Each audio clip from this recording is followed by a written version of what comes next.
ಎಲ್ಲರಿಗೂ ನಮಸ್ಕಾರ. ಕರ್ನಾಟಕ ಟಿವಿಗೆ ಸ್ವಾಗತ. ನಾನು ವಿದ್ಯಶ್ರೀ. ಕಷ್ಟಪಟ್ಟು ದುಡಿದ ಹಣವನ್ನ ಎಲ್ಲೋ ಇನ್ವೆಸ್ಟ್ಮೆಂಟ್ ಮಾಡಿ ರಿಸ್ಕ್ ತಗೊಳ್ಳೋದಕ್ಕೆ ನಿಮ್ಗೆ ಇಷ್ಟ ಇಲ್ವಾ? ಹಾಗಿದ್ರೆ ಸರ್ಕಾರದ ಗ್ಯಾರಂಟಿ ಇರುವಂತಹ 100% ಸುರಕ್ಷಿತವಾದ ಸ್ಥಳ ಅಂದ್ರೆ ನಮ್ಮೆಲ್ಲರಿಗೂ ನೆನಪಾಗೋದೆ ಪೋಸ್ಟ್ ಆಫೀಸ್. ಬ್ಯಾಂಕ್ಗಳಿಗಿಂತ ಅತ್ಯಾಕರ್ಷಕವಾದಂತಹ ಬಡ್ಡಿ ದರವನ್ನ ಪೋಸ್ಟ್ ಆಫೀಸ್ ನೀಡ್ತಾ ಬಂದಿದೆ. ಹಾಗಾಗಿ ಇವತ್ತು ನಾನು ನಿಮ್ಗೆ 5 ಬೆಸ್ಟ್ ಟಾಪ್ ಇನ್ವೆಸ್ಟ್ಮೆಂಟ್ ಪ್ಲಾನ್ಸ್ ಗಳನ್ನ ನಿಮ್ ಮುಂದೆ ತಗೊಂಡು ಬಂದಿದ್ದೀನಿ. ಈ ವಿಡಿಯೋ ತುಂಬಾನೇ ಯೂಸ್ಫುಲ್ ಇರುತ್ತೆ.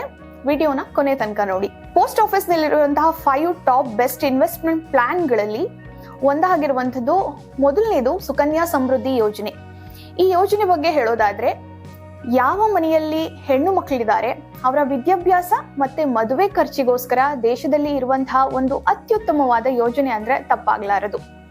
ಇದನ್ನ ಯಾರೆಲ್ಲ ಮಾಡಬಹುದು ಅಂತ ನೋಡೋದಾದ್ರೆ, ಯಾವ ಮನೆಯಲ್ಲಿ 10 ವರ್ಷಕ್ಕಿಂತ ಕಡಿಮೆ ವಯಸ್ಸಿನ ಹೆಣ್ಣು ಮಕ್ಕಳಿದಾರೋ ಅವರ ಪೋಷಕರು ಈ ಖಾತೆಯನ್ನ ತೆರೆಯಬಹುದು. ಮತ್ತೆ ಇದಕ್ಕೆ ಹೂಡಿಕೆಯನ್ನ ನೋಡೋದಾದ್ರೆ, ನೀವು ಸುಮಾರು ವರ್ಷಕ್ಕೆ 250ರಿಂದ 1.5 ಲಕ್ಷದವರೆಗೆ ನೀವು ಇಲ್ಲಿ ಹೂಡಿಕೆಯನ್ನ ಮಾಡಬಹುದು. ಇದರಲ್ಲಿ ನಿಮ್ಗೆ ಎಲ್ಲಾ ಯೋಜನೆಗಳಿಗೂ ಕಂಪೇರ್ ಮಾಡಿದ್ರೆ ಅತ್ಯಾಕರ್ಷಕ ಬಡ್ಡಿ ದರವನ್ನ ಈ ಯೋಜನೆಯಲ್ಲಿ ನೀಡಲಾಗತ್ತೆ. ಮತ್ತೆ ಇನ್ನೊಂದು ವಿಶೇಷ ಏನಂದ್ರೆ, ಇದರಲ್ಲಿ ನಿಮ್ಗೆ 80C ಅಡಿಯಲ್ಲಿ ನಿಮ್ಗೆ ಟ್ಯಾಕ್ಸ್ ವಿನಾಯಿತಿಯೂ ಕೂಡ ಸಿಗತ್ತೆ. ಮತ್ತೆ ಪೋಸ್ಟ್ ಆಫೀಸ್ ನ ಎರಡನೇ ಇನ್ನೊಂದು ಬೆಸ್ಟ್ ಯೋಜನೆ ಅಂದ್ರೆ ಅದು PPF ಅಂದ್ರೆ ಪಬ್ಲಿಕ್ ಪ್ರಾವಿಡೆಂಟ್ ಫಂಡ್ ಅಂತ ಹೇಳಿ. ಅಂದ್ರೆ ನೀವು ದೀರ್ಘಾವಧಿಯಲ್ಲಿ ಕೋಟ್ಯಾಧೀಶ್ವರರಾಗಬೇಕು ಅಥವಾ ನಿಮ್ಮ ರಿಟೈರ್ಮೆಂಟ್ ಪ್ಲಾನಿಂಗ್ ಗೋಸ್ಕರ ಏನಾದ್ರೂ ಮಾಡ್ತಾ ಇದ್ರೆ ಇದು ಒಂದು ಅತ್ಯುತ್ತಮ ಯೋಜನೆ ಅಂತಾನೆ ಹೇಳ್ಬಹುದು. ಇದ್ರ ಹೂಡಿಕೆಯನ್ನ ನೋಡ್ತಾ ಹೋಗೋದಾದ್ರೆ, ನಿಮ್ಗೆ ಇದರಲ್ಲಿ 500 ರೂಪಾಯಿಗಳಿಂದ ನೀವು 1.5 ಲಕ್ಷದವರೆಗೆ ಇದರಲ್ಲಿ ಹೂಡಿಕೆಯನ್ನ ಮಾಡಬಹುದು. ಮತ್ತು ಇದು ದೀರ್ಘಾವಧಿ ಯೋಜನೆ ಆಗಿರೋದ್ರಿಂದ ಇದು 15 ವರ್ಷಗಳ ಯೋಜನೆ ಆಗಿರುತ್ತೆ. ಇದರ ಲಾಭವನ್ನ ನೋಡ್ತಾ ಹೋಗೋದಾದ್ರೆ, ಇದರಲ್ಲಿ ನಿಮ್ಗೆ ಸಿಗುವಂತಹ ಬಡ್ಡಿಯ ಮೊತ್ತ ಮತ್ತೆ ಮೆಚುರಿಟಿ ಆದ ನಂತರ ಸಿಗುವಂತಹ ಮೊತ್ತಕ್ಕೆ ನಿಮ್ಗೆ ಟ್ಯಾಕ್ಸ್ ವಿನಾಯಿತಿಯೂ ಕೂಡ ಸಿಗೋದ್ರಿಂದ ನಿಮ್ಗೆ ಒಂದು ದೊಡ್ಡ ಮೊತ್ತದ ಹಣ ನಿಮ್ಮ ಖಾತೆಗೆ ಜಮಾ ಆಗತ್ತೆ. ಅಂಡ್ ಮೂರನೇ ಯೋಜನೆ ಬಗ್ಗೆ ಹೇಳೋದಾದ್ರೆ, ಅದು ಸೀನಿಯರ್ ಸಿಟಿಸನ್ ಸೇವಿಂಗ್ ಸ್ಕೀಮ್ ಅಂತ ಹೇಳಿ. ಇದು ಯಾರಿಗೆ ಅನ್ವಯ ಆಗತ್ತೆ ಅಂತ ನೋಡೋದಾದ್ರೆ, ಇದು ಹಿರಿಯ ನಾಗರಿಕರಿಗೆ, ಸ್ಪೆಷಲಿ ನಿಮ್ಮ ಮನೆಯಲ್ಲಿ 60 ವರ್ಷ ಮೇಲ್ಪಟ್ಟಿ ಇರೋರು ಜೊತೆಗೆ ನಿವೃತ್ತಿ ಹೊಂದಿದವರಿಗೆ ಈ ಯೋಜನೆ ಅತ್ಯುತ್ತಮವಾಗಿರುವಂಥದ್ದು. ಬ್ಯಾಂಕ್ಗಳಿಗೆ ಕಂಪೇರ್ ಮಾಡಿದ್ರೆ ಇದರಲ್ಲಿ ತುಂಬಾನೇ ಬೆಸ್ಟ್ ಬಡ್ಡಿ ದರವನ್ನ ನೀಡಲಾಗತ್ತೆ. ಜೊತೆಗೆ ಯಾರಾದ್ರೂ ಈಗ ತಿಂಗಳಿಗೆ ಅಥವಾ ವರ್ಷಕ್ಕೆ ನಮ್ಗೆ ಒಂದಷ್ಟು ಹಣ ಜಮಾ ಆಗ್ಬೇಕು ಅಂತ ಅನ್ಕೊಳ್ಳುವ ಅಂತವರಿಗೆ ಈ ಯೋಜನೆ ಬೆಸ್ಟ್ ಆಗಿರುವಂತದ್ದು.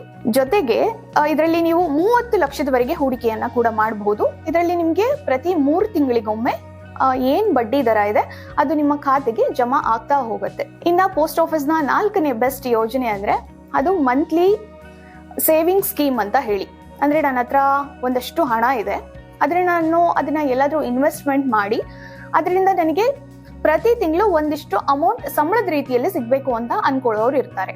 ಸೊ ಅಂತವರಿಗೋಸ್ಕರ ಈ ಯೋಜನೆಯಲ್ಲಿ ನೀವು ಸಿಂಗಲ್ ಆಗಿ ಕೂಡ ತೆಗಿಬಹುದು ಅಥವಾ ಜಾಯಿಂಟ್ ಅಕೌಂಟ್ ಅನ್ನ ಕೂಡ ಮಾಡಬಹುದು. ನೀವು ಒಂಟಿಯಾಗಿ ನೀವು ಈ ಅಕೌಂಟ್ ಅನ್ನ ತೆಗೆಯೋದಾದ್ರೆ ನೀವು 9 ಲಕ್ಷದವರೆಗೆ ಮಿತಿ ಇರುತ್ತೆ. ನೀವು ಅಷ್ಟನ್ನ ಇನ್ವೆಸ್ಟ್ಮೆಂಟ್ ಹೂಡಿಕೆಯನ್ನ ಮಾಡಬಹುದು. ಜಾಯಿಂಟ್ ಅಲ್ಲಿ ಮಾಡ್ತೀನಿ ಅನ್ನೋದಾದ್ರೆ ನೀವು 15 ಲಕ್ಷದವರೆಗೆ ಕೂಡ ಇದನ್ನ ಮಾಡಬಹುದು. ಜೊತೆಗೆ ಇದರಲ್ಲಿ ಕೂಡ ನಿಮ್ಗೆ ಪ್ರತಿ ತಿಂಗಳು ಏನು ಬಡ್ಡಿ ದರ ಇರುತ್ತೆ ಅದು ನಿಮ್ಮ ಖಾತೆಗೆ ಜಮಾ ಆಗ್ತಾ ಹೋಗುತ್ತೆ. ಇದು ಕೂಡ ಬೆಸ್ಟ್ ಪ್ಲಾನ್ ಅಂತಾನೆ ಹೇಳ್ಬಹುದು. ಅಂಡ್ ಕೊನೆಯದಾಗಿ ನಮ್ಮ ಮಹಿಳೆಯರಿಗೋಸ್ಕರ ಮಹಿಳಾ ಸಮ್ಮಾನ್ ಯೋಜನೆ. ಈ ಯೋಜನೆ ವಿಶೇಷತೆ ಏನಂದ್ರೆ, ಇದು ಸರ್ಕಾರ ಮಾಡಿರುವಂಥದ್ದು. ಅಂದ್ರೆ ಮಹಿಳೆಯರ ಸಬಲೀಕರಣಕ್ಕೋಸ್ಕರ ಸರ್ಕಾರ ಮಾಡಿರುವಂತಹ ಒಂದು ಅಲ್ಪಾವಧಿಯ ಉಳಿತಾಯ ಮಾಡ್ಲಿಕ್ಕೋಸ್ಕರ ಮಾಡಿರುವಂತಹ ಒಂದು ಅಲ್ಪಾವಧಿಯ ಯೋಜನೆ. ಇದು ಕೇವಲ 2 ವರ್ಷಗಳು ಮಾತ್ರ ಇರುತ್ತೆ. ಈ ಯೋಜನೆಯಲ್ಲಿ ನಿಮ್ಗೆ ಹೂಡಿಕೆ 2 ಲಕ್ಷದವರೆಗೆ ಮಾಡಬಹುದು. ಅಂದ್ರೆ ಕೇವಲ ಅಲ್ಪಾವಧಿಯಲ್ಲಿ 2 ವರ್ಷಗಳಲ್ಲಿ ನಿಮ್ಗೆ ಒಂದು ಅತ್ಯಾಕರ್ಷಕ ಬಡ್ಡಿ ದರವನ್ನ ನೀಡಲಾಗತ್ತೆ. ಮತ್ತೆ ಇದನ್ನ ಯಾರೆಲ್ಲ ಮಾಡಬಹುದು ಅಂತ ನೋಡೋದಾದ್ರೆ, ನಿಮ್ಗೆ ಅಪ್ರಾಪ್ತ ಬಾಲಕಿಯರು ಅಥವಾ ಯಾವುದೇ ಮಹಿಳೆ ಆ ಹೆಸರಿನಲ್ಲಿ ಈ ಖಾತೆಯನ್ನ ತೆಗಿಬಹುದು. ನೋಡಿದ್ರಲ್ಲ ವೀಕ್ಷಕರೇ, ಪೋಸ್ಟ್ ಆಫೀಸ್ ನಲ್ಲಿ ಇರುವಂತಹ 5 ಬೆಸ್ಟ್ ಪ್ಲಾನಿಂಗ್ ಗಳ ಬಗ್ಗೆ. ನಿಮ್ಮ ಮನೆಯಲ್ಲಿ ಹೆಣ್ಮಕ್ಳಿದ್ರೆ ಸುಕನ್ಯಾ ಸಮೃದ್ಧಿ ಯೋಜನೆಯನ್ನ ಮಾಡಿಸಿ. ದೀರ್ಘಾವಧಿಯಲ್ಲಿ ನೀವೇನಾದ್ರೂ ನೋಡ್ತಾ ಇದ್ರೆ PPF ಅನ್ನ ಮಾಡಿಸಿ. ನಾವು ಶಾರ್ಟ್ ಟೈಮ್ ಅಲ್ಲಿ ಮಹಿಳೆಯರಿಗೆ ನೋಡ್ತಾ ಇದ್ರೆ ಮಹಿಳಾ ಸಮ್ಮಾನ್ ಯೋಜನೆ ಇದೆ. ಬೆಸ್ಟ್ ಆಕರ್ಷಕ ಬಡ್ಡಿ ದರಗಳು ಕೂಡ ನಿಮ್ಗೆ ಇದರಲ್ಲಿ ಸಿಗುತ್ತೆ. ಯಾವುದೇ ತರದ ಶೇರ್ ಮಾರ್ಕೆಟ್ ವೇರಿಯೇಷನ್ಸ್ ಆದ್ರೆ ಕೂಡ ನಿಮ್ಗೆ ಪೋಸ್ಟ್ ಆಫೀಸ್ ನಲ್ಲಿ ನಿಮ್ಮ ಉಳಿತಾಯದ ದುಡ್ಡು ಸೇಫ್ ಆಗಿರುತ್ತೆ. ಸೊ ಹಾಗಾಗಿ ಹಿಂದೆ ನೀವು ಪೋಸ್ಟ್ ಆಫೀಸ್ಗೆ ಭೇಟಿ ಕೊಡಿ, ನಿಮ್ಮ ಖಾತೆಯನ್ನು ತೆರೆಯಿರಿ. ಮತ್ತೆ ಇದು ಸಾಕಷ್ಟು ಜನರಿಗೆ ಯೂಸ್ಫುಲ್ ಆಗುತ್ತೆ ಅಂತ ಭಾವಿಸ್ತೇನೆ.